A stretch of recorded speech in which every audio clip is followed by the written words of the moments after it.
Neral Matheran taxi स्टँडजवळील खांडा विभागातील पुलाची सद्यस्थिती अत्यंत दयनीय झाली आहे.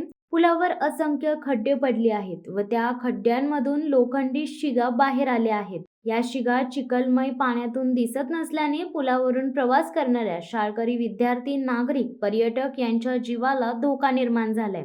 पूल कधी पडेल हे सांगता येत नाही. याबाबत शिवसत्ता टाइम्स न्यूज चॅनलने हे वृत्त प्रकाशित केले होते. या बातमीचीच दखल घेत रायगड जिल्हा परिषद जगताप यांनी अधिकाऱ्यांना धारेवर धरत सोमवार दिनांक 1 जुलै रोजी रात्रीच खांडा पुलाचे काम त्वरित चालू केले. गेल्या 3 ते 4 वर्षांपासून प्रलंबित असलेल्या धोकादायक पुलाचा प्रश्न अखेर मार्गी लावला. काम लवकर सुरू झाल्याने शाळकरी मुले, प्रवासी, ज्येष्ठ नागरिकांनी देखील मोकळा श्वास घेतला आहे.